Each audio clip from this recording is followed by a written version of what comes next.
Pol Pot nó có hai cái A sầm lạp cột A có Sạch chiếng rong chui rõ lối rong anh phải trốn ấy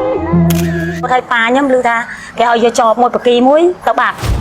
thua chân nhom con thua chân nhom con đã tung thăm ta មានអ្នកខ្លះចឹងទៅដូចថាគាត់ខមមិនមកគាត់ថាកូនទួកូនពីដើមហេតុអីបានពេលហ្នឹងទៅតែចេញមុខ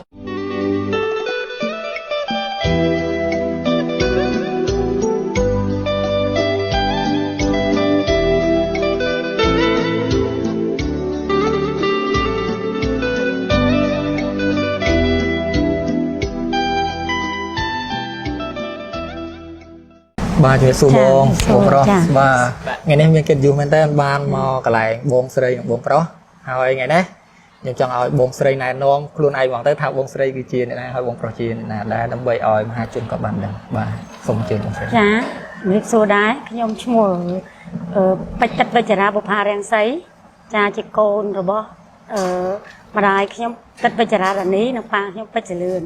ហើយអរគុណដល់ប្អូនវិយុរាដែរដែលបានមកសម្ភាសនាងខ្ញុំនៅដល់ទីកន្លែងដែលខ្ញុំរស់នៅបាទបងអរគុណនឹងបងចុះបងត្រូវជាមិនដែរជួយសួរបងហើយជួយសួរបងប្អូនទាំងពីរខ្ញុំបាទឈប់បងច័ន្ទវិរៈខ្ញុំទៅជាកូនរបស់ម្ដាយខ្ញុំនៅកន្លែងនេះហើយទៅជាចៅប្រុសរបស់លោកយាយមានចំណាននេះបាទហ្នឹងហើយអញ្ចឹងដើម្បីកុំឲ្យខាត់ពេលវេលាយូរខ្ញុំចង់ធ្វើទៅតាក់ទងទៅនឹងជីវិតផ្ទាល់របស់បងស្រីតាក់ទងទៅនឹងនៅពេលដែលបងតាំងពីបងដឹងក្តីរហូតមកដល់ពេលនេះតើមិញបងបានមានសាសថាបងគឺជាកូនរបស់តារាភាពយន្តទឹកវិជ្ជរានីហើយនិងតន្ត្រីករដ៏ល្បីល្បាញគឺលោកពេជ្រសលឿនចាអញ្ចឹងចង់ដឹងថាតើបងមានប្រវត្តិបែបណាដែរតាំងពីបងកើតមករហូតមកដល់បច្ចុប្បន្ននេះសូមឲ្យបងជួយរៀបរាប់ឲ្យមហាជនបានដឹងបងបាទអរគុណដល់ចំណុចដែរសំណួរដែលសួរមកដល់នាងខ្ញុំបាទបងហើយខ្ញុំតាំងពីជំនាន់ឪពុកមកបែកម្ដាយនិងឪពុកតាមជំនាន់ឪពុកដើរចលះតាមគេមកចិត្តមករហូតតាមគេតាមឯងអញ្ចឹងទៅកូនខ្ញុំអត់ទាន់បានជួបមុខម្ដាយឪពុកខ្ញុំទេយកឪពុកគេជំនះដើរក្មេងគេទុកផ្សេងហើយក្មេងៗគេឲ្យនៅតាមក្មេងៗអាហ្នឹងគេដែលជំនះចាជំនះពីឪពុកជំនាន់ឪពុកហើយខ្ញុំអត់ទាន់បានស្គាល់គាត់ហើយក៏អត់បានឃើញមុខគាត់ដែរដូចមកតែបានបងប្រុសខ្ញុំគាត់និយាយប្រាប់ដែរអញ្ចឹងណាហើយចាខ្ញុំមិនន័យថាបងមានបងប្រុសមួយដែរបងប្រុសហ្នឹងម្ដាយវិជ្ជរារានីតែពុកគាត់ផ្សេងដែរពុកគាត់ឈ្មោះអីដែរបងពុកគាត់មកប្រាក់បន្ថនអូស្វាមីដើមបងស្រីទឹកវិជ្ជរារានីចាបាទពេលហ្នឹងម៉ាក់គាត់នៅអាយុតិចនៅឡើយហើយជា5ឆ្នាំបាទអញ្ចឹង5ឆ្នាំពេលដែលគាត់នៅភ្នំពេញអ្វីដែលខ្ញុំលើពីអ៊ំរបស់ខ្ញុំគឺគាត់នៅ3នាក់ទៅអ៊ំស្រីម្នាក់តែត្រូវជាកូនដំបូងរបស់លោកតាពេជ្រសលឿនចឹងមិនមែនជាកូនរបស់លោកយាយវិជ្ជរានីទេតែគាត់យកមកនៅជាមួយនៅផ្ទះភ្នំពេញចឹងគាត់រៀនចំណាក់ជាងគេគាត់ធំជាងគេពេលហ្នឹងចឹងគាត់ដឹងរឿងច្រើនជាងអ៊ំមុំហើយបន្ទាប់មកអ៊ំប្រុសដែលត្រូវជាបងបកើតរបស់ម៉ាក់ហ្នឹងតែត្រូវជាឪពុកតែមួយក៏ប៉ុន្តែម្ដាយផ្សេងគ្នាជាមួយអ៊ំស្រីចឹងបានថាអ៊ំប្រុសរបស់ខ្ញុំហ្នឹងគឺលោកយាយវិជ្ជរានីមានកូន2នាក់អ៊ំប្រុសខ្ញុំម្នាក់ជាមួយនឹងស្វាមីដំបូងបន្ទាប់មកម្ដាយរបស់ខ្ញុំគឺស្វាមីក្រោយបាទហ្នឹងហើយអញ្ចឹងតើគាត់បានរៀបរាប់ដំណើរជីវិតអ្វីខ្លះនៅពេលដែលខ្មែរក្រហមជលះម្ដាយបងមកភ្នំពេញពីភ្នំពេញមកអញ្ចឹងណាពីភ្នំពេញមកខ្ញុំតាមរយៈខ្ញុំនៅទូចពេកហើយខ្ញុំប្រែ5ឆ្នាំជាងដែរហើយក៏បានយាយតាមួយនោះគាត់រើសខ្ញុំយកទៅចិញ្ចឹមណាគាត់ឃើញគេដើរចោលចឹងគាត់ឃើញខ្ញុំអញ្ចឹងគាត់យកទៅឲ្យម៉ែចិញ្ចឹមខ្ញុំនៅពោធិ៍សាត់ខ្ញុំមានម៉ែចិញ្ចឹមឪចិញ្ចឹមមួយនៅពោធិ៍សាត់គាត់មានកូន7 8នាក់ដែរតែគាត់ថាយាយតាហ្នឹងគាត់មានសមត្ថភាពចិញ្ចឹមខ្ញុំទេគាត់យកមកផ្ញើនឹងម៉ែចិញ្ចឹមខ្ញុំហ្នឹងផ្ញើហើយអត់ឃើញគាត់មកយកខ្ញុំសោះអញ្ចឹងមិនបងបានន័យថាពេលដែលបងជលះពីភ្នំពេញមកជលះមកណាវិញម្ដាយបងមកតាមពេលជំនាន់ឪពុកខ្ញុំដឹងពីជំនាន់ឪពុកហ្នឹងបាទក្មេងដើរនៅអីចឹងខ្ញុំចេះដើរតាមគេតាមឯងចឹងអត់ដឹងថាទៅណាមកណាចឹងចេះតែទៅតាមគេតាមឯងគេក៏ឃើញខ្ញុំគេរើសចឹងណាអាហ្នឹងមិនបន្ទាប់ពីបងបែកពីម្ដាយរបស់បងចាបែកតាំងពីហ្នឹងមកបែកខ្ញុំអត់បានឃើញគាត់ទេអត់បានឃើញប៉ាម៉ាក់ខ្ញុំទេអូអញ្ចឹងបានន័យថាចេះនៅពេលដែលបងដឹងក្តីគឺបងបែកគឺបែកពីគាត់ចាបែកពីម្ដាយឪពុកអត់ដឹងទេអញ្ចឹងអាជំនាន់ពលពតគេបែកគ្នា គេមិនបាច់គ្នាចា បាទតាពុកម្ដាយគេយកទៅកន្លែងផ្សេ ផ្សេ ង ងម្ដាយផ្សេង ត្រូវដើរ ចា ទៅកន្លែងផ្សេង ដើរផ្សេងដើរចលៀសតាមគេតាមឯង តាមគេ តាមគេតាមឯង ជាមួយនឹងយាយចិញ្ចឹមនៅពោធិ៍សាត់បាទ អញ្ចឹងតាំងពីដើមឆ្នាំ75ហ្នឹងហ្មងណាមីង ចាចា បង 1970 1970ហ្នឹង ពេលពពតដំបូង ចាពេលពលពតដំបូង 75 ហ្នឹងហើយអូចាំបានន័យថាបងបែកតាំងពីដំបូង ចាបែកតាំងពីដំបូងតោះហើយបានគាត់យកទៅផ្ញើទៅអត់ឃើញមកគាត់នៅតែចិញ្ចឹមខ្ញុំទៅចិញ្ចឹមរហូតទៅហើយខ្ញុំក៏ការជំនាន់ហ្នឹងដើរទៅម៉ាក់ខ្ញុំគាត់ជួបគាត់តែម្ដងគត់កាលហ្នឹងជួបម្ដងគត់គាត់ពីអ្នកបងប្រុសខ្ញុំហ្នឹងរត់នៅបាត់ដំបងប្រការពោធិ៍សាត់ហ្នឹងគាត់ទៅដេកពេទ្យគាត់អាប់ខ្សែអញ្ចឹងគាត់នៅពេទ្យហ្នឹងគាត់ជាទេសគោគាត់ហ្នឹងជាទេសគោទៅគាត់ផ្ដាំបងប្រុសខ្ញុំថាជួយមើលប្អូនហ្នឹងម៉ែនឹងស្រួលដឹងឲ្យជួបគាត់តែម្ដងគត់ អាហ្នឹងបងនៅចាំទៅ ចាចាំតែម្ដងគត់នឹងម្ដងឃើញគាត់នឹងក្រោយពេលពេលបាច់គ្នាជួបគាត់តែម្ដងគត់ហើយប៉ាខ្ញុំឮថាគេឲ្យយកចបមួយបកីមួយទៅបាត់នឹងតាណាខ្ញុំអត់បានជួបមុខគាត់ទេ បាទ ចាបានជួបម្ដាយលើកចុងក្រោយពេលដែលគាត់ធ្លាក់ខ្លួនឈឺ បងអាចចាំឯកាលហ្នឹងខ្ទង់ឆ្នាំណាដែរ អត់ចាំដែរខ្ញុំដឹងតែនៅពេទ្យប្រការនៅបាត់ដំបងហ្នឹងនៅមលងបាក់ហាបហ្នឹងចាំតែប៉ុណ្្នឹងខ្ញុំនៅទូចដែរប្រហែលខ្ញុំនៅ5ឆ្នាំ បាទដឹងតែ 5ឆ្នាំ ដឹងតែស្ថិតនៅក្នុងសម័យខ្មែរក្រហម ចាសម័យក្រហមហ្នឹង អញ្ចឹងកាលគាត់អាប់ខ្សែណាបង ចាអាប់ខ្សែចាគាត់គេងពេទ្យទៅគាត់ផ្ដាយផ្ដាំថាឲ្យជួយមើលប្អូនម៉ែនឹងខ្លួននឹងស្លាប់អត់ដឹងអញ្ចឹងណា បាទ ខ្ញុំតាំងម្ដងមកបាយគាត់រហូតហើយឮដំណឹងថាគេពលពតរំលោភគាត់ហើយគេសម្រាប់គាត់កគាត់នៅមលងបាក់ហាបហ្នឹង មលងបាក់ហាប ហ្នឹងហើយខ្ញុំចាំតែប៉ុណ្្នឹង នៅក្នុងស្រុកអីដែរមលង ដល់ បាក់ ស្រុ ហា ក ប បាននឹងស្រុកអីតែស្រុកបកានបាត់ដំបងហ្នឹងព្រោះខ្ញុំនៅនឹង អាហ្នឹង បងប្រុសខ្ញុំនៅបកានហ្នឹងដែរ បងទទួលបានព័ត៌មានពីអ្នកដែលគេបាន បងប្រុសខ្ញុំអីបងខ្ញុំដឹង អូបង ចាគេអ្នកចិត្តខាងគេប្រាប់ដែរ អូ ចាគេអ្នកស្គាល់គាត់ណា បាទបាទ បានន័យថាគាត់មិនបានឃើញផ្ទាល់ទេ បានឃើញផ្ទាល់ទេឮ ប្រាប់ ប្រាប់ ម្ដាយអញ្ចឹងណា ចឹងតែគាត់ផ្ដាយផ្ដាំខ្ញុំឃើញគាត់ប្រាប់ខ្ញុំផ្ទាល់នៅពេទ្យហ្នឹងគាត់ទៅដេកពេទ្យអាប់ខ្សែ បាទទោះជាយ៉ាងណាក៏ដោយទោះបងការនងបងមិនទាន់ដឹងក្តីអីយ៉ាងណាក៏ដោយប៉ុន្តែបងមានអនុស្សាវរីយ៍មួយហ្នឹងគឺបានដក ចា ចិត្តបង គាត់ពេលចុងក្រោយហ្នឹងហើយចុងក្រោយ អញ្ចឹងវិលមកកាន់ជីវិតបងវិញបន្ទាប់ពីរបបខ្មែរក្រហមបានដួលរលំទៅចឹងបានន័យថាបងបាននៅជាមួយនឹងម្ដាយអញ្ចឹង ម្ដាយចិញ្ចឹមនៅពោធិ៍សាត់ អញ្ចឹងតើការរស់នៅបងតាំងពីពេលនោះរហូតមកដល់បច្ចុប្បន្នហ្នឹងតើមានការវិវត្តយ៉ាងម៉េចខ្លះហើយជួបរឿងរ៉ាវនិងបញ្ហាអ្វីខ្លះបងអាចចែករំលែកបានទេ ជីវិតខ្ញុំដើរនៅមួយគេពិបាកដែរព្រោះយើងនៅមួយគេកព្រាហ្នឹងហើយហើយជីវិតយើងតស៊ូពិបាកចាវិញធម្មតាតែយើងដើរនៅមួយគេមិនចេះស្រួលទេតែមិននៅមួយម៉ែចិញ្ចឹមខ្ញុំហ្នឹងគាត់អត់អីយើងលក់ត្រីយើងជួយបងប្អូនអញ្ចឹងណាហើយបើបន្ទាប់មកហើយក៏មានបងប្អូនគេថាបងប្អូនទៅសុំពីម៉ែចិញ្ចឹមខ្ញុំទៅនៅជាមួយគេដែរគេវាយធ្វើបាបយើងយកយើងក៏មកចោលចា ពេលនឹងអាយុបានពេល ដល់អាយុប្រហែលជា10ឆ្នាំជាងពី10 10ណា អូ ចា គាត់នៅមួយម្ដាយចិញ្ចឹមនៅពោធិ៍សាត់សិន ចា ហើយជួយលក់ត្រីរបស់ម្ដាយចិញ្ចឹម ដែរចិញ្ចឹម តែបន្ទាប់មកមាននៅខាងសេញូហ្នឹងត្រូវជាខាងយាយ ចា ដែរ ខាងយាយ គាត់មានខ្សែខាងយាយនៅកន្លែង ខាងយាយនៅសៃញោគាត់ ខាងសេញូនៅផ្លូវជាតិលេខ3 ម៉ាក់ខ្ញុំគាត់មានផ្ទះនៅទួកៃនឹងមួយនៅសៃញោ បាទអញ្ចឹងគេដឹងថាគេដឹងដំណឹងថាគាត់កំពុងតែនៅមួយម្ដាយចិញ្ចឹមគេចង់យកគាត់ទៅឲ្យបម្រើគេនៅនឹងអញ្ចឹងគេទៅយកពីម្ដាយចិញ្ចឹមអញ្ចឹងម្ដាយចិញ្ចឹមស្រឡាញ់គាត់ហែ ស្រឡាញ់គាត់ស្រឡាញ់ណាម៉ែខ្ញុំស្រឡាញ់ ពេលដែលគេទៅយក គេសម្លឹកកភ្លើង ហ្នឹងគឺគេមានកភ្លើងគេខាងទាហានណា ទាហានហ្នឹងហើយ គេយកកភ្លើងទៅសន្លត់ថា គេបងប្អូន គេ ខាង ត្រូវសាច់ញាតិទៅឲ្យគាត់ហ្នឹងមកនៅមួយគេតែពេលមកនៅមួយគេឲ្យបំរើទៅជីកដបោគេធ្វើបាបវាយគេយកទៅបងចោល បងចោលចាបងចោលនៅកំពង់ស្ពឺហើយបានតាហ្នឹងគាត់អាណិតគាត់មករកបងប្អូនខ្ញុំយាយតានៅសៃញោយាយតាហ្នឹងម៉ាក់ខ្ញុំគាត់នៅទួកៃហ្នឹងគាត់ថតកុនអញ្ចឹងយាយតាហ្នឹងគាត់ស្គាល់គាត់ឲ្យលុយធ្វើស្រែធ្វើអីចឹងគាត់ស្រឡាញ់ម៉ាក់ខ្ញុំគាត់ស្គាល់ម៉ាក់ខ្ញុំនៅសៃញោយាយតាហ្នឹង ស្គាល់ចាគាត់ស្គាល់ចាស្គាល់ម្ដាយខ្ញុំគាត់ផ្ទះគាត់នៅទួកៃម៉ែខ្ញុំគាត់នៅសង់ពេលដែលគាត់ទៅថតគាត់ម្ដងមកការនៅសៃញោហ្នឹងអញ្ចឹងក៏គាត់ស្គាល់គាត់តាហ្នឹងគាត់ជីមកយករកបងប្អូននៅហ្នឹងអញ្ចឹងក៏យាយតាគាត់សុំខ្ញុំឲ្យនៅមួយគាត់នៅសៃញោហ្នឹងទៅហើយជំនាន់មុនហ្នឹងខ្ញុំឃើញពួកសិតតែទួកុនខ្ញុំមកតែទួកុនពីដើមពីម៉ាក់ខ្ញុំគេមកសុំខ្ញុំទៅលេងកុនអញ្ចឹងគេដឹងតែកូនវិចារៈអានេះគេទៅសុំខ្ញុំពីសៃញោតែខ្ញុំកាន់ខ្ញុំអត់បានលេងទេព្រោះខ្ញុំនៅរៀនអញ្ចឹងណា កាលនោះវ័យប្រហែលជាប្រហែលដែរទៅ វ័យខ្ញុំប្រហែលជា18 10អី18 10អី đập mũi đâm vậy chẳng mà đây tha cả lon máu ca bông nơi vây đọc nam chiêng nó miên kia score cái đằng thả bông kia chỉ câu là đợt chả chả đằng là dạy nhô dây ta để thọt ở mạng nhâm từ lên con có score thằng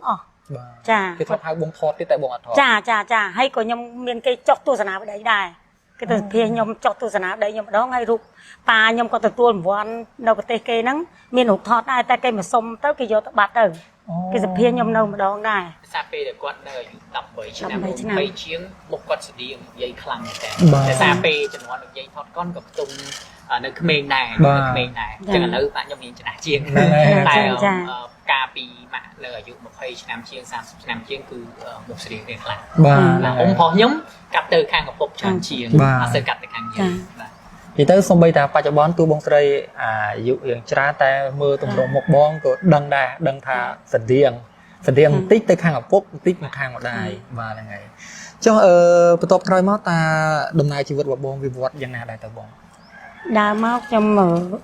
vượt chân thì sai nhô nâng máu của nhưng mà nồng bình bán ở đây muốn ta còn tha dương cho sầm rong kia dương cố bãi kiaตัวมักยมกบานเรียบกามาดองเตี้ยจีมวยก็ได้ยมกิดฟาร์มก็จีมาจ้าในที่นี่มาจ้ากิดฟาร์มกิดฟาร์มคือจีบได้กราวบ่ยมจะให้จะยมเรียบกามวยก็มีโกนเตตายจีมวยได้มันมีโกนบุญจ้าจังโกนบุญเนี่ยนั่นอะไรทองอ๋อนะบ่บ่ร้องโกนที่มาได้โกนที่มวยโกนตีมวยใบนักเรียนนั่นไงปริมาณต้องเอาเนี่ยนี่จังนานองนี่คือจีดมเนาะเชียงหรือยัยตึกวิจารณ์นี่คือโกนว่าก็คือบงสไลปัจจัยจราบุพารังไสบ่าเฮาจันลิกาโดยช่วงกลางกับปัจจัยบ่าเฮาก็คือจีใจบองว่าหรือยัยตึกวิจารณ์นี่จมวยดังหรือปัจจัยเลื่อนบองช่วยดังช่วงบนจันเวียงช่วงบนจันเวียงบ่านั่นไงปริมาณนี่บานสกอร์เฮาอะไรยมส้มทาตะมุกติจ้ะจังใหญ่ทาบองประกอบที่บ้านเคยยมพอรูปบองหาเมียนเนี่ยก็เจอของมันในแม่เนาะจ้ายังไงตาบองเมียนเนี่ยคลาจังเตอร์ดีทากอดของมันมากกว่าทาโกนตัวกอนปีดามเหตุไอ้บานเปนั่งเติบแต่จังมุกไอ้จังหายตาจีกาพูดกับเขาเรื่องมวยอย่างน่ะแล้วจังเอาบองให้นางบองปลอยช่วยบอกใส่เอามาจนบางสามารถดัดยมใหญ่จนจังบ่าจังปีตาแมวโดยมันลือบอกว่าจังเพื่อยังประบาดขลังประบาดชีพิมให้ธรรมดาตัวใบจะยืนสัญญาณกระดาษหนักเชียมมากวาดกระดาษบัดสันจะยืนประกาศโอเคพิมพ์จีโกนพิมพ์จีเจ้าหมากพิมพ์จีโกนเกอตัวสควอตเกกระทายยืนเรื่องมุมน้องทาจินมอนจังดับใบสมลุยอ่อนลุยกินลุยเกสควอยืนเกกระทายยืนออสจังเกกระทาปะไฮจีเกกระทาโกมน้องจังจังอย่างน่ากระดอยจีการกระบอกเกจอใต้เอาไว้แต่ยืนบางแห่งเป็นนี้แต่ซายังชื่อแชร์บอมโอในมือวิดีโอนี้ก็สควอจะเอาไหนสควอกินฟาร์มในภายในสควอยังไหนยืนจังชิมไม่เดินกระเตงบอกยืนจังกิสควอจะตามอย่างการจังชิม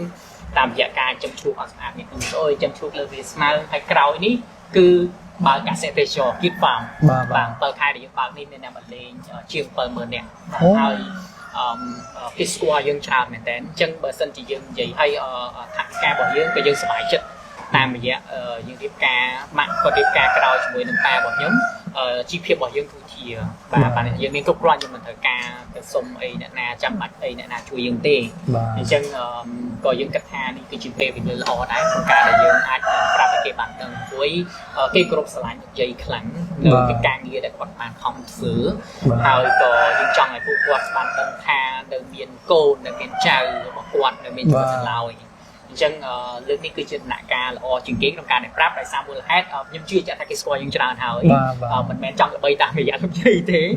ที่ปีก็มันแมนเพื่อวิดีโอนี่ต่อไปแต่สมไอ้เนี่ยนานไหนแต่จังยังยังร้อนหายพอตางมวยติดคือบอมโอนมันจุ่มគ្នាហើយចឹងខាងលោកតាពេជ្រសលឿនមានអ៊ំប្រុសពីរនាក់ហើយអ៊ំស្រីម្នាក់បាទចឹង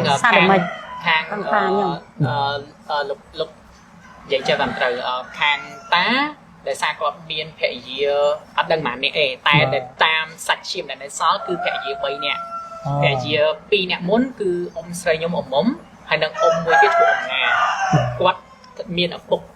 លោកតាពេជ្រសលឿនដូចគ្នាក៏ប៉ុន្តែភរិយាក៏គ្នាហើយក្រោយនេះលោកយាយវិជ្ជដានីជាមួយលោកយាយវិជ្ជដានី មាន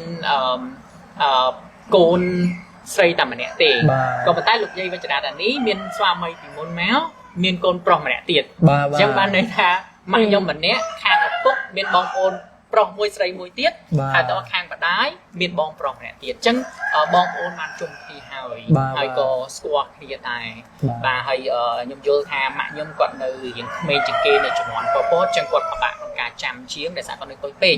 តែអ៊ំខ្ញុំគាត់ធំហើយអញ្ចឹងគាត់ចាំប្អូនចាំសាច់ញាតិចាំសាច់រឿងហើយខ្ញុំជឿជាក់ថាបងអាចនឹងធ្វើការសម្ភាសគាត់ដើម្បីនឹងព័ត៌មានបន្ថែមទៀតពីគាត់បានអញ្ចឹងនេះជាអ្វីដែលយើងចង់បកស្រាយហើយស្ដាប់មើលទៅវាមានហេតុផលដែលយើងបកស្រាយហ្នឹងហើយគោលបំណងនៃការធ្វើវីដេអូរបស់ខ្ញុំជាមួយបងគោអត់មានអីក្រៅពីចង់បង្ហាញនៅដំណាក់ឈាមព្រោះដូចបងនិយាយអញ្ចឹងធម្មតាពួកគាត់សុទ្ធតែជាវរៈជនមួយដែលធ្លាប់មានស្នាដៃនៅលើវិស័យភាពយន្តក៏ដូចជាវិស័យតន្ត្រីប្រចាំប្រទេសកម្ពុជាយើងកាលពីសម័យយុគមាសដូច្នេះហើយបើទោះបីជាបច្ចុប្បន្ននេះបងក៏ដូចជាបងអត់មានអ្នកណាមួយចូលប្រឡងនៅក្នុងវិស័យសិល្បៈក៏ដោយតែគ្រាន់នេះចង់បង្ហាញថាដំណក់ឈាមរបស់ពួកគាត់គឺនៅបន្តមកដល់បច្ចុប្បន្ននេះនិងទៅអនាគតទៀតអាហ្នឹងចង់បង្ហាញអញ្ចឹងអត់ដូចអ្វីដែលពុកម៉ែបងប្អូនមួយចំនួនដែលគាត់គិតមកថាហេតុអ្វីបានជាពេលហ្នឹងទៅតើបញ្ចេញវត្តមានហើយតើក្នុងគុំម្ដងអីអញ្ចឹងគុំម្ដងដូចបងប្រុសបានជាក់ហើយអីគឺគាត់គ្រាន់តែចង់បង្ហាញណែនាំឲ្យដឹងណាមួយនិយាយទៅបងប្រុសគាត់អត់គុំមិនបានហៅខ្ញុំដើម្បីឲ្យមកវិភាគបោអីដែរព្រោះដោយសារតែកន្លងមកខ្ញុំធ្លាប់បានធ្វើប្រវត្តិរបស់ម្ដាយរបស់បងស្រីទឹកវិជ្ជដានេះក៏ដូចជាឪពុករបស់គាត់ហើយក៏គ្រាន់តែដឹងថាបងធ្លាប់ comment ឬមួយបងក៏ធ្លាប់ share រូបថតម្ដាយបងអញ្ចឹងទៅបានធ្វើឲ្យមានតំណែងមួយគ្នាក៏បានសួរព័ត៌មានទៅបងស្រីតែដូចបញ្ជាក់អញ្ចឹងបងស្រីបើនិយាយថាឲ្យបងស្រីនិយាយទាំងអស់អាចនឹងមិនជឿព្រោះដោយសារបងស្រីខ្លួនឯងក៏គាត់អាចនិយាយឲ្យបានច្រើនក្រៅពីអ្វីដែលគាត់ចាំតិចហើយនឹងបងផងគាត់ទេដែលជាអ្នកដឹងព័ត៌មានទាំងអស់ហ្នឹងបាទប៉ុន្តែបើយើងនិយាយតាក់ទងនឹងភាកមុខមាត់របស់គាត់គឺហ្នឹងហើយបងប្រុសវិញដូចជាតារបស់គាត់ចាបាទតែជាគេគៀមខ្លាហ្នឹងហើយខ្ញុំលេងតន្ត្រីមួយចំនួនដែរខ្ញុំលេង keyboard guitar ដែរបាទអញ្ចឹងអាចមានដងបាក់ខ្លះហ្នឹងហើយបាទហើយតាក់ទងជាមួយនឹងការនិយាយអីគេប្រហែលជាអាចកាត់ទៅនិយាយខ្លះអត់សូវខ្លាំងហ្នឹងហើយខ្លាំងនិយាយហើយនឹងនេះខ្ញុំមានមោទនភាពដោយសារភ្ញៀវច្រើនណាស់មកគេថាមុខស្តៀងខ្ញុំមកដែរទៅបង្ហាញទៅអួតឬមួយទៅមោទនភាពប្រាប់គេថាខ្ញុំជាកូននៃទេតែគេថាមុខដូចស្តៀងពីដើមចាស់ពីដើមគេធ្លាប់មើលគាត់គេស្រឡាញ់គាត់និងគេនិយាយរួមគេចូលចិត្តមើលគាត់ស្រឡាញ់គាត់ហើយគេសួរថាមុខអូនឯងស្តៀងឲ្យស្អាតស្តៀងខ្ញុំថាស្តៀងណាគេស្តៀងពីដើមក៏ខ្ញុំអាចប្រាប់ថាខ្ញុំជាកូនអ្នកស្រីទឹកវិជ្ជរារីម្ដាយខ្ញុំទូកូនពីដើមអញ្ចឹងគេថាអូនឹងហើយគាត់ថាចាន់មុខស្តៀងណាគេសួរខ្ញុំច្រើនណាអ្នកចាស់មកនេះចាហើយក៏ខ្ញុំប្រាប់គេទៅបើយើងគេមិនសួរបើយើងទៅប្រាប់គេថាយើងអួតទេឯណាណែចេះទៅថាចាឥឡូវចេះចង់ឲ្យបងបញ្ជាក់ឈ្មោះបន្តិចព្រោះដោយសារថាឃើញឈ្មោះបងច្រើនហើយវែងទៀតចង់ដឹងថាឈ្មោះបងពីដំបូងឈ្មោះមិនហើយបច្ចុប្បន្ននេះឈ្មោះមិនហៅមិនចឹងកាលពីមុនឬបងស្រីខ្ញុំនិយាយថាម៉ាក់ប៉ាខ្ញុំក៏ដាក់ឈ្មោះខ្ញុំជីអ៊ំមុំបងស្រីខ្ញុំចាគាត់នៅភ្នំពេញផ្ទះនៅភ្នំពេញហ្នឹងលោកយាយយកអ៊ំមុំហ្នឹងមកនៅជាមួយគាត់ជាកូនរបស់ភរិយាមុនចាគាត់មិនមើលថៃខ្ញុំតាំងពីទូចម៉ាក់ខ្ញុំទៅលេងកុនលេងអីហ្នឹងគាត់មើលថៃខ្ញុំអញ្ចឹងគាត់ដឹងប្រវត្តិខ្ញុំច្រើនចាអញ្ចឹងគាត់ស្គាល់ផ្ទះនៅណានៅណីគាត់ដឹងទាំងអស់បងស្រីខ្ញុំមួយគាត់ហ្នឹងហើយប្រពន្ធគាត់មុនណាចាហើយគាត់ប្រាប់ខ្ញុំថាខ្ញុំឈ្មោះពីដើមពេជ្រទឹកវិជ្ជរាបុប្ផារាំងសីពេជ្រទឹកវិជ្ជរាបុប្ផារាំងសីតែឥឡូវខ្ញុំដូរឈ្មោះដាក់ពេជ្រច័ន្ទលីកាចាចុះឈ្មោះពេជ្រដានីញ៉ែលបងដានីញ៉ែលម៉ាក់ខ្ញុំគាត់ប៉ាខ្ញុំឬបងមុំនិយាយដែរគាត់ថាប៉ាខ្ញុំទៅថតនៅស្រុកគេអញ្ចឹងគាត់ដាក់ឈ្មោះដានីញ៉ែលគឺកូនស្ដាច់គាត់និយាយអញ្ចឹងដានីញ៉ែលចាដានីយ៉ែលគាត់ហៅក្រៅអានេះគាត់តែជាឈ្មោះហៅចាហើយបងប្រុសខ្ញុំមួយប្រាក់នីណូរ៉ាហៅដានីយ៉ែលបងស្រីខ្ញុំដានីយ៉ែលទេតាំងពីដើមមកឥឡូវនៅហៅអញ្ចឹងដានីយ៉ែលបើខ្ញុំដំបូងស្គាល់ពេជ្រដានីយ៉ែលហ្នឹងចាដានីយ៉ែលទេហៅតែអញ្ចឹងទេហើយបងប្រុសខ្ញុំប្រាក់នីណូរ៉ាហៅណូរ៉ាអូចាហៅណូរ៉ាតែកូនផ្សេងគ្នាតែសារកូនប្រពន្ធគាត់ប្រាក់បន្ថន បានហ្នឹងហើយ តែម្ដាយតែមួយមុខស្រៀងខ្ញុំដែរ ស្រៀងបងប្រុសខ្ញុំធ្លាប់បានអ្នកទៅនោះគាត់ខ្លះដែរ ចាដូចគ្នា បាទប៉ុន្តែដោយសារតែគាត់រវល់ភារកិច្ចអត់ត តែបងប្រុសមួយកូនប៉ាពេជ្រលឿននៅស្អីសាឌីប៉ូនោះមុខដូចប៉ាខ្ញុំហ្មងបងមុំឯហ្នឹងដូចមុខដូចពេជ្រលឿនចាមានមុខដូចពេជ្រលឿនអញ្ចឹងហ្មង គាត់ទៅតែជួបគ្នា ទៅជួបគ្នាទេ នៅប្រហែលជា12ឆ្នាំមុនគាត់ជួបគ្នាចៃដន្យទេ ចៃដន្យមកទិញផ្ទះមកនៅចិត្ត គាត់ហ្នឹងលក់បាយតោះមកអ៊ំស្រីខ្ញុំហ្នឹងអ៊ំមុំហ្នឹងទៅញ៉ាំបាយស្រូបនៅកន្លែងហ្នឹងហើយពុនគាត់ថាមុខអីក៏ដូចប្តីគាត់ ខ្ញុំមែនមុខ បងស្រីហ្នឹងទៅទិញបាយ តោះមកប្តីគាត់ហ្នឹងអ៊ំណាហ្នឹងក៏ជិះម៉ូតូមកទៅឃើញអ៊ំស្រីខ្ញុំថាអេអ៊ំមុំមិនបាននៅនេះចឹងគាត់បាយគ្នាទៅ បាយខ្ញុំក៏បានជួបគ្នានៅហ្នឹងដែរ ហើយក៏បានជួបគ្នាផ្ទះនៅក្រួយ ទៅនៅក្រួយខ្នងគ្នាមកនៅផ្ទះអត់ដឹងបងប្អូន តែម៉ាក់ជួបក៏គាត់មិនស្គាល់ គាត់ស្គាល់ដែរតែបងមុំហ្នឹងគាត់ស្គាល់គាត់បងគាត់ស្គាល់ តែបើដាក់នៅចិត្តគ្នាហ្នឹងបង តែបងអូនពៅប៉ាខ្ញុំនៅសាដមិចនៅមាននៅរស់ទេមីងខ្ញុំ2នាក់ស្លាប់បាត់ហើយ អូ ចានៅបងប្អូនប៉ាខ្ញុំ បាទ ហ្នឹងហើយបងប្អូនអត់ជឿអាចទៅសាដមិចជួបបាន អញ្ចឹងបានន័យថា អូនពៅគាត់ មិនត្រឹមតែនៅសល់ដំណាក់ឈាមជាកូនទេសូម្បីតែប្អូនកូននៅមានប្រជុំ ចាហើយបងប្អូនចរូនមួយខ្ញុំលេងបង្ការលេងសិល្បៈល្ខោននៅមហោស្រព បាទ ចា អញ្ចឹងនេះបើសិនជាបងអត់រៀបរាប់ទេយើងអត់ដឹង ចាញ៉ា បើសិនតែដឹងក៏ដឹងតែត្រឹមបងដែរនេះដល់ កាលមុនខ្ញុំទៅជួបម្ដងដែរបងស្រីខ្ញុំនាំទៅក៏ថាបងប្អូនទឹកឈ្មោះទឹកដែរទឹកហ្នឹងថាបងប្អូនខាងម៉ាក់ខ្ញុំតែពេលទៅដោយកូនខ្ញុំនិយាយចឹងគេថាយើងក្រពេលអត់គេមិនទទួលស្គាល់គេថាមិនមែនថាយើងទៅបន្លំទៅឲ្យខ្ញុំក៏លេងទៅរហូត ចឹងអត់មានតំណែង អត់តំណែងទេចា ជាខាងម្ដាយ ខាងម្ដាយតកូលទឹកដែរ បាទ មុនគេណែនាំថាខ្ញុំទៅឲ្យខ្ញុំទៅថាបងប្អូនអីចឹងណាតែឃើញយើងដូចមិនសូវមានសូវអីក៏គេអត់ទទួលស្គាល់ក៏អត់ទៅខ្ញុំក៏អត់ទៅ រហូតដល់បច្ចុប្បន្ន រហូតដល់ឥឡូវខ្ញុំអត់ ប ទៅ ច្ចុប្បន្នមានអ្នកធ្លាប់តាក់ទងមកខ្ញុំដែរព្រោះគេឃើញណាបាទតែគាត់តែអូខេខ្ញុំថាអូខេអត់អីទេតែគាត់ពីដើមមកខ្ញុំគិតថាប្រហែលជាគេបារម្ភពីហ្នឹងថាយើងទៅរកគេអីចឹងណាចង់បានអីពីគេចង់បានប្រយោជន៍អីពីគេអត់បាទតែខ្ញុំជឿជាក់ថាមានអ្នកប្រាប់ខ្ញុំច្រើនដែរនិងមានបងប្អូនខាងនេះខាងនោះបន្ទាប់ពីគេស្គាល់យើងនៅនេះហើយតស្គាល់គេហ្វាំក៏គាត់ខ្ញុំមិនទៅបន្ទោសប្រកាន់ពួកគាត់ទេតែសារខ្ញុំជឿជាក់ថាគាត់ត្រូវប្រុងប្រយ័ត្នដែរក្នុងជីវិតកាយហ្នឹងក៏មានខ្ញុំជឿជាក់ថាមានអ្នកមួយចំនួនក៏គេបន្លំចឹងដែរតែនៅពេលណាគាត់បានឃើញពីយើងចេះហើយគាត់ដឹងថាអូយើងមិនជាចង់បានអីទេហើយក៏មិនជាចង់ល្បីអីតាមរយៈហ្នឹងដែរក៏គាត់តាក់ទងមកយើងដែរតាក់ទងមកថាអូ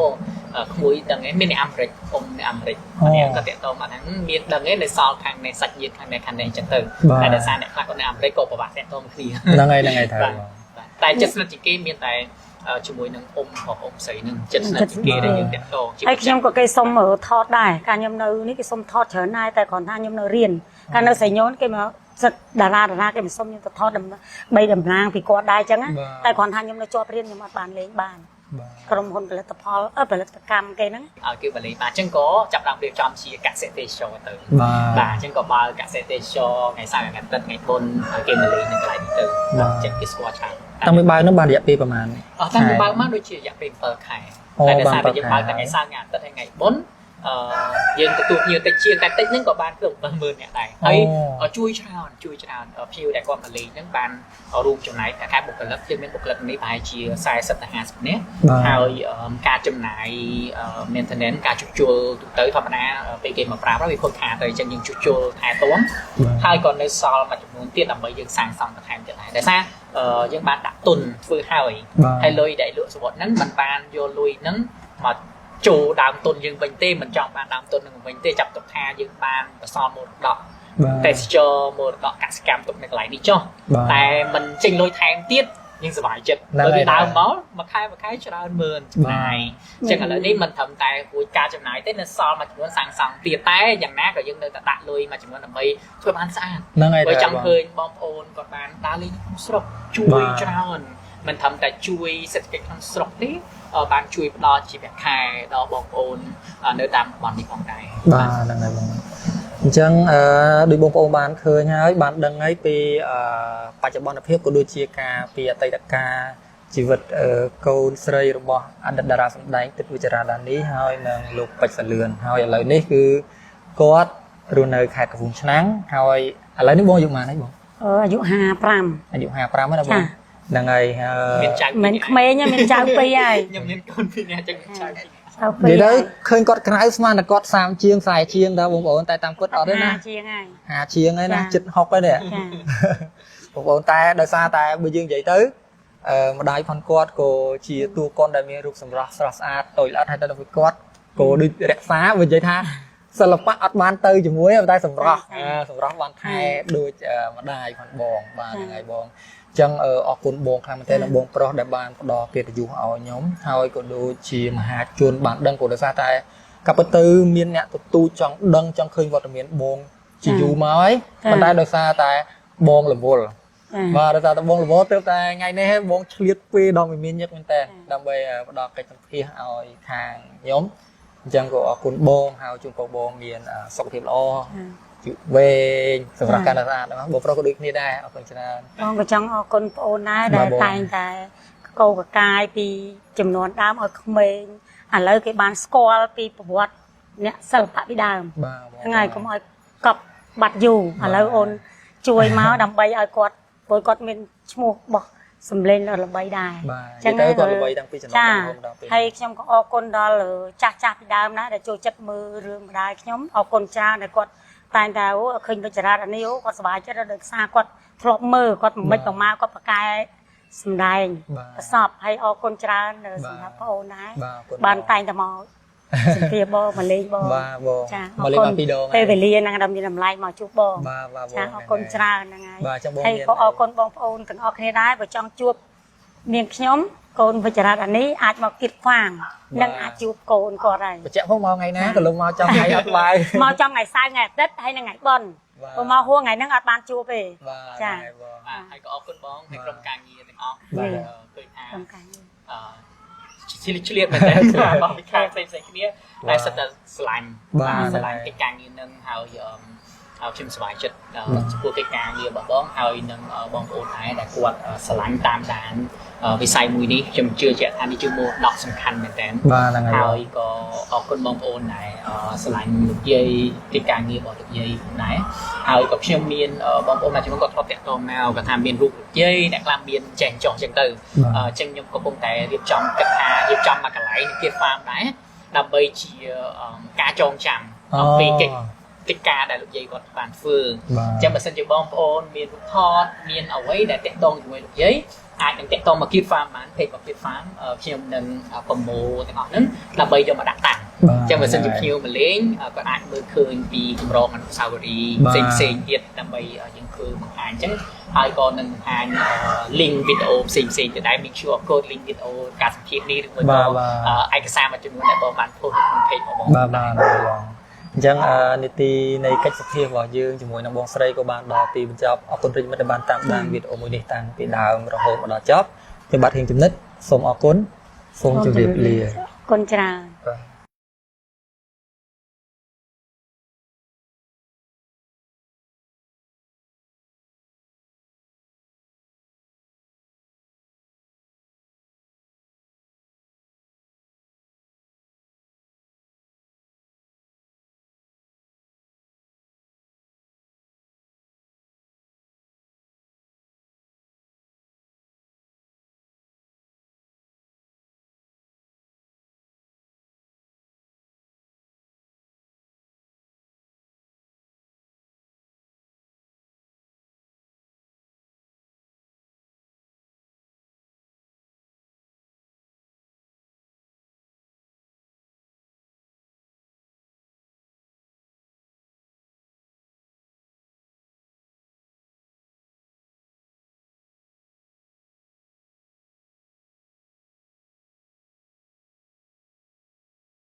ចិត្តអើយចិត្តអា